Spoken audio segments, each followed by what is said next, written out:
Jake bites his lower lip with the thought of chowing down on a rack of ribs, smoking, charred, succulent ribs. He shakes his head and returns his focus to the moment, to the wild hog he's been tracking through the woods all morning and afternoon. But he can't get the thoughts out of his mind. He's never had such a hard time keeping his focus.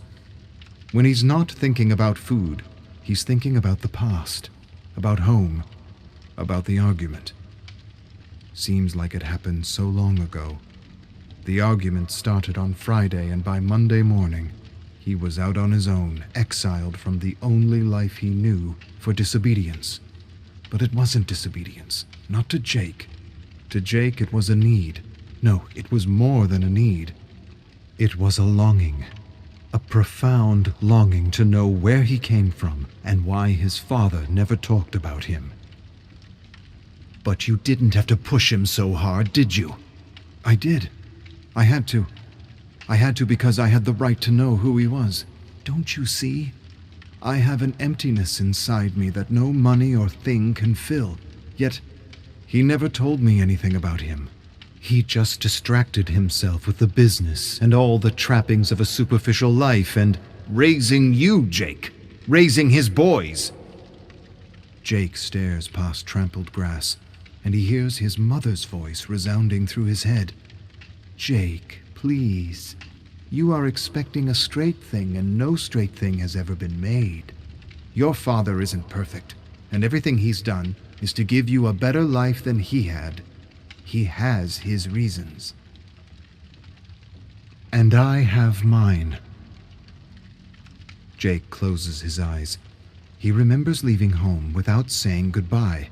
He remembers backpacking across Korea, meeting people who had known his grandfather and could tell him stories about how he had lived. And none of the stories he had been told justified burying the past the way his father had done. He had expected his grandfather to be an abusive deadbeat, and yet he had discovered a hero, a legend even. He had saved and reunited so many families, and so many were grateful and indebted, and still, he never mentioned him. Maybe he didn't want a legend, Jake. Maybe he wanted something else. But why does it matter? Why does it matter right now? A voice of caution suddenly brings Jake back to the moment. His grandfather's voice, or what he thinks his grandfather would have sounded like. Jake, stop thinking about everything else except what you need to think about. You need to eat before you begin to see things that aren't there. You've been at it all morning and afternoon with that makeshift spear, and if you don't get the hog, you'll end up like me. Jake nods with a slight respectful bow as he examines the freshly trampled grass. Jake charges after the boar as it zigzags through the long grass and suddenly disappears near the creek. Panting, he slows to a jog, searching left and right. He's hiding. Hiding like the letter his father hid in the attic. Don't lose your focus, Jake. Not now. Not again. I don't understand why he would hide such a beautiful letter in a shoebox. Ah, yes, the letter. It's the letter that set you off on your journey. It's the letter that inspired you to learn your father's language properly. You wanted to translate it for yourself, and you did. But now, Jake, you need to stop thinking about the letter, about your father, about the past. You need to focus on the hunt, or none of it will matter anymore. Find food or become food. Jake winces. His grandfather would never say such a thing. That's something his father would say. The voices in his head are mixing like a horrible stew of fermenting leftovers. He doesn't remember when he started hearing the voices, but at some point out on his own in the mountains, he realized he was talking to himself, and that talking to himself helped him cope with the loneliness. Everyone hears voices inside their head, Jake, although most are too distracted to listen or even acknowledge them. Or if they do acknowledge them, they keep them private for fear of ridicule. Most of Jake's voices are family members and old friends that make friendly talk here and there, but as of late the voices poke and question everything he does. And now for the last 2 days he was hearing a new voice, a mocking voice that highlighted and criticized every mistake he made, like his dreaded high school English teacher that made him read garbage he didn't connect with, or gave him nicknames like Muddle Brain for mixing up words, reading backwards, and seeing things in the stories she claimed weren't there. They were. She just lacked imagination and perspective. It was her voice, teeth grinding on wool, that squelched through his mind to undermine his dignity and confidence as a thinking human being. Jake was convinced his teacher had existed solely to prevent those with other ideas and perspectives from ever pursuing a literary career. His father didn't care about his issue with his English teacher, or with teachers in general. It didn't matter. Stories didn't matter. Just tell the teacher what she wants to hear. Think of her as your boss, and think of grades as money. Parrot her ideas and opinions, and you'll be rewarded with lots of money, maybe even a bonus or a promotion. Easy enough advice to follow. And yet his father's advice did nothing to improve his sense of otherness in relation to the stories and curriculum he was subjected to on an almost daily basis. He still felt like an outsider for lacking interest in the literature and history he was expected to read and memorize as truths undeniable. Seemed like there was a big chunk of perspective missing from the overall narrative being poured into him like concrete that made him feel like he didn't belong. But what does it matter now? It doesn't. Leave the past in the past and focus on what needs to get done. I'm trying. Listen here, big brother. The sun's coming down. You're having conversations with yourself, and your cells are about to cannibalize one another. Find your focus. Jake sits on a stone and watches a hawk circle against the golden dusk. He sighs and feels his stomach twist. He needs something, anything, and he regrets not taking the free granola bars from the clerk at the hunting store. He still doesn't understand what he was trying to prove and to whom he was trying to prove it to. I guess I want to see if I could be like him. You've brought trail mix and other snacks before. What's so special this time? Jake draws a deep, anxious breath. I don't know. The hawk sails through the darkening sky, then swoops and quickly disappears near the stream. Jake stares after it for a long moment, then decides. He grabs his spear, staggers to his feet, and stealthily makes his way toward the shimmering water. By a fallen tree, he sees the hawk picking at feathers and bones. He inches closer, lifts his spear, and launches it. The spear hits the ground and the hawk rockets to the sky, leaving scraps behind. Scraps. Scraps will do, for now. Jake kneels by a sticky clump of flesh and feathers. He smells the pungent odor of heart-pounding red. He touches the sticky innards and the plucked skin and the bones. Bones as white as the hog's grin. Jake sighs his frustration and shakes his head. He doesn't know if hogs display any kind of emotion, but if they can, this hog is definitely smiling. No, not smiling. Laughing. What kind of bird is this anyway? Doesn't matter. Jake pulls out matches and cooks the guts, preparing a kind of bird pudding. You brought matches but no granola bars? I don't know what I was thinking. You're not him, Jake. I know. He died out there. He disappeared. Same thing. Not to me. Jake tries to spit the rancid taste of regurgitated bird out of his mouth as he tracks the boar. His stomach rejected most of what he tried to stuff into it, but he's grateful he got some nourishment for his starving cells. He can't even begin to imagine what it would be like to guide and care for others in the middle of nowhere. How'd he do it? How'd he feed them? How'd he lead them out of the woods with soldiers tracking them? Jake stops suddenly to examine a few broken twigs. He brings his focus back to the hunt, trying to determine which direction the hog took. Then he hears it. Snorting. Almost inaudible, but he hears it. He turns toward a patch of shuffling high grass and narrows his gaze. The snorting grows louder and louder. He's laughing at me. Son of a bitch, he's laughing at me. You aren't worthy, kid. The hell I'm not. Jake launches his spear into the moving grass. A high-pitched squeal follows, and the hog jolts away. Jake surges after him, tracking a trail of red to the mouth of a small cave. He laughs to himself and knows he will feast tonight. He's done. So sure? I searched that cave before. There's no other way out. It's just a matter of time and patience. And focus, Jake. Focus. Jake figures an hour or so has passed, and he's noticed no movement or attempt to escape. This is a worthy adversary. He thinks he can outweight me. It's a good plan. He might actually escape. I'm betting on the hog. You'll lose, bro.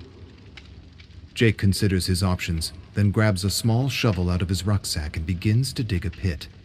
He feels cobalt eyes watching him and he grins to himself. It will take a bit of time, but this deadfall will put the odds in my favor. The people his grandfather helped said he dug a tunnel under a small clearing to avoid detection. He dug a tunnel. Digging a small pit is nothing in comparison. What I don't understand is, you brought a shovel and matches but no granola bars. What the hell were you thinking? I guess I wasn't. You're a walking contradiction, Jake. I guess. The stupid shit we do when we're lost and alone. I'm not lost or alone. I'm exactly where I want to be. Yeah. The whole turn your back on civilized living because humanity and not you have lost your way. Make yourself believe whatever you want. But in the end, he's your father. He didn't even try to reach out to me. You didn't try to reach out to him. He kicked me out. You poked and twisted an old wound. You hit a nerve, and he reacted. His father was a hero. Maybe he didn't want a hero, Jake. Maybe he just wanted a father. A living, breathing father to do shit with. Kinda like what you got. Jake stands next to his father and brother by the sizzling barbecue in the turquoise in-ground pool. He takes in the scent of thick, fatty white bacon melting into mounds of burning black charcoal. He reaches around his father and pulls off a strip and devours it. His father smiles and says it's like he's never seen food before. Jake's eyes widen as thick droplets of grease drip off his chin. He suddenly pushes past his father and brother, attacking the grill, stuffing his face with greasy, life-giving fat and protein. His father tries to hold him back, but Jake won't be denied when suddenly the meat morphs into a living wild hog. The hog turns to Jake and winks. Jake stumbles back and falls into the pool. The pool swirls and turns into a deadfall as several spikes rip through his chest. Jake yells in agony, waking up with a start, finding himself in a small pit beside thick, sharpened branches pointed outward. Jake wipes the sweat off his brow and slowly clambers to his feet. He climbs out of the deadfall and stares into the darkness of the cave for a long moment. Then he hears his mother's soothing voice. "Jake, please, finish the letter and send it to him." "Why? What's the use? It's just gonna end up in a shoebox in the attic like his father's letter." "You're wrong. It will be like the picture in his wallet." "That's just a stupid picture." "Not to him." I'm tired of waiting. Jake grabs a few branches, sets them ablaze, and tosses them into the dark, gaping mouth of the cave. He watches the darkness fill with lashing flames and swirling smoke, and he waits for the inevitable. As he stares at the thickening smoke, he's reminded of a story, and his thoughts drift away to his grandfather. He reunited so many broken families. He helped so many people survive exposure, exhaustion, and starvation. He saved them all, and yet he couldn't save himself. They said there was a kind of smoke, too, a thick, black smoke that suddenly surrounded them. One minute he was there, the next, he was gone. The survivors Jake had spoken to in Seoul said he was probably captured and executed, but that they didn't know for sure. A piercing squeal followed by a meaty thunk suddenly brings Jake back to the moment. He didn't even see the hog make a dash for it. He leans over the pit and stares at the skewered hog, shaking and convulsing as life pours out of its wounds. Jake sighs and feels mingled relief and regret. Sorry, brother. It was either you or me. Jake swallows a piece of charred meat and stares beyond the flickering fire at the gutted hog. All he needs to do now is salt the meat. Took the whole day to get him, but it was worth it. There's enough meat on him to last him months. The bloody and carved hog suddenly turns to Jake. But you didn't really get me, did you? Jake blinks, and blinks again. Truth is, I let you catch me because I figured you chased me long enough. Jake shakes his head in disbelief, and he knows his mind is still playing tricks on him despite having eaten. The hog sighs sadly. You and I, Jake, we're caught in the same vicious cycle. So don't feel so bad, all right? Today it's me, tomorrow it's you. Jake pinches himself, but the hog continues. Chase something long enough and it will surrender itself to you. It will stop running and let you catch it so long as you stay the course. Just like that story you chased in the old country. Jake narrows his gaze on the grinning hog. Now you're here on Blood Mountain, trying to be your grandfather while trying to forget your father, without realizing you're both and neither of them at the same time. Jake tries to shake the hallucination out of his head. Don't worry, Jake. I'm not really talking. You're tired and dehydrated and completely lost in the woods. I'm just trying to give you some perspective, or rather, you're trying to give yourself some perspective. Jake sighs deeply. I have no idea who I am or what I want to do, and I'm talking to a dead hog in the middle of nowhere. The hog nods. Yes, you are. It's interesting because your grandfather was poor and didn't have many options, and you're not so poor and have too many options.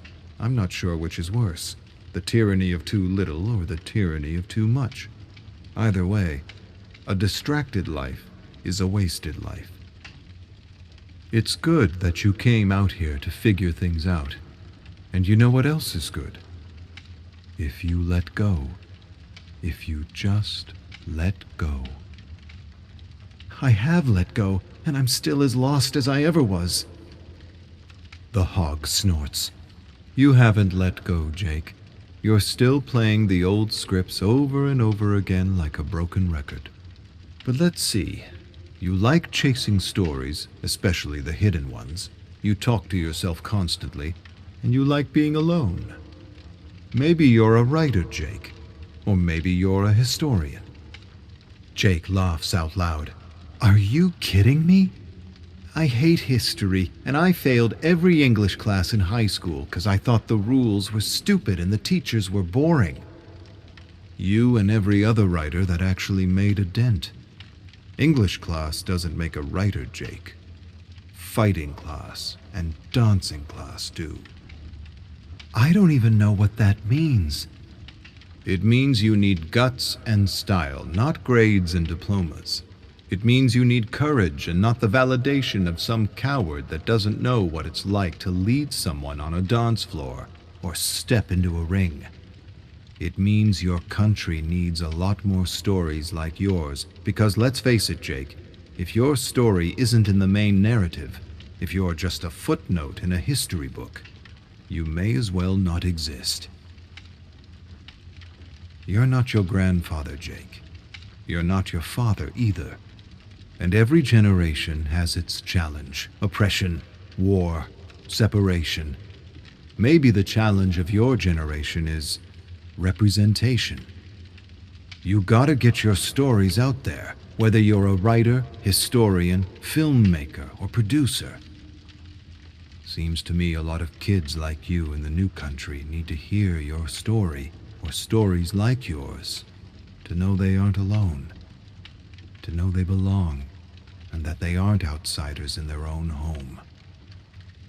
A chorus of howls brings Jake back to the moment. Wolves! And they're coming for what's mine! They howl again, and above the racket he hears his father's voice. In every transaction, Jake, there are wolves. Not in this one. Especially this one.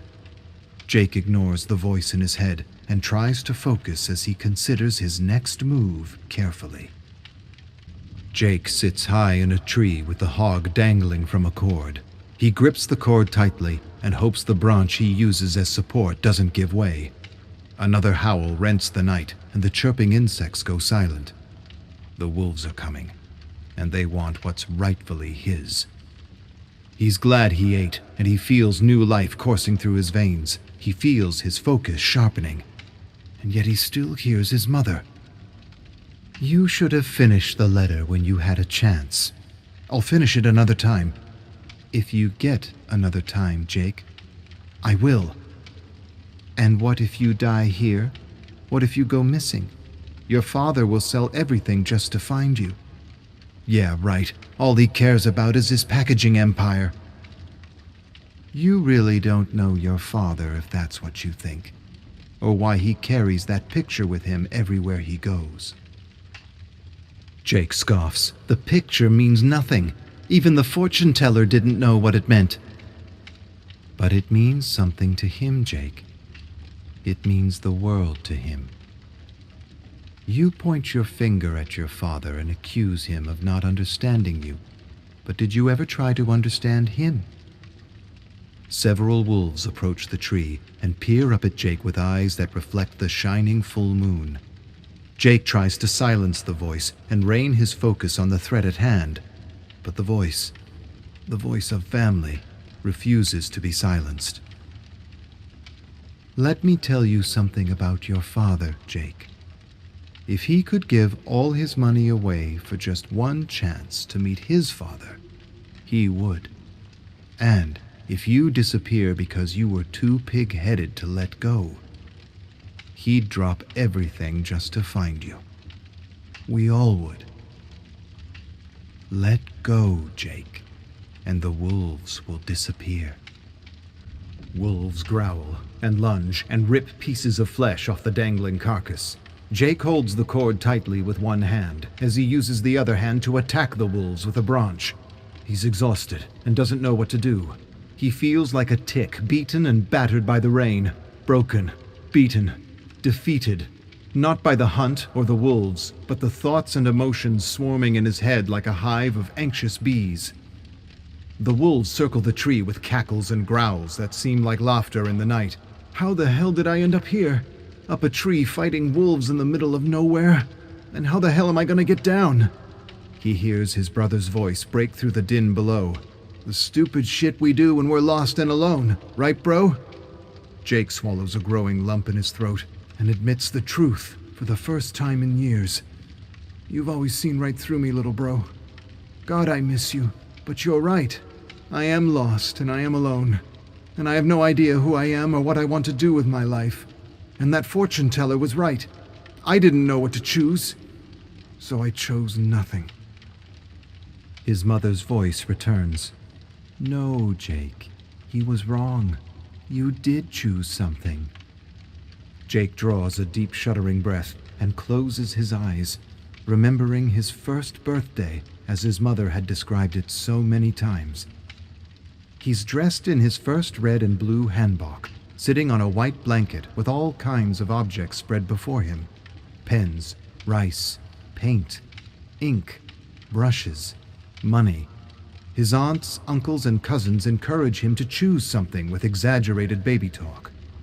The fortune teller asks everyone to be quiet and says the object Jake picks first will be the driving motivation of his life. The birthday boy drags himself toward the objects, drags himself past the pen, past the rice and the cake, past the ink and the brushes. Nothing seems to interest him. But then, he spots something. His eyes go wide with excitement, and he charges toward the money. Yells, screams, more baby talk to encourage him to take the money. But Jake doesn't take the money. He doesn't even look at it. He surprises everyone by charging past the money with perfect focus, and he only stops when he reaches a man kneeling in prayer. 1-year-old Jake looks up at his father, smiles, and grabs his finger. His father smiles back at him, and his mother takes a picture. The picture. Jake opens his eyes, and now he hears his mother's voice above the snapping and snarling wolves. The fortune teller didn't really know what to tell us. He said we didn't arrange the objects properly. He said you chose nothing. But I think we both know he was wrong. I don't understand. It's been years, Jake. Finish the letter, teach him about his father, and come back home. I wouldn't know what to write, what to say. You'll figure it out. Just remember that he respects what you did, because in the end he knows you chose family. You always did, and you always will. That's why I know you'll do what needs to be done. Come back. Help him complete his story. The imaginary words strike Jake's heart like lightning. His eyes widen with sudden understanding, and for the first time in his life, he wonders. He wonders what it would have been like to grow up without a father. To miss all the things his father gave him, to miss all the things he took for granted. Hiking, fishing, hunting, camping, fun and fierce games of baddock and moonlit tents. It wasn't all superficial bullshit. There was good, too. A lot of good. He was so contradictory. Aren't we all? I suppose we are. Jake loosens his grip on the cord and stares at the frenzied wolves below. And for the first time in his life, he knows exactly what he needs to do.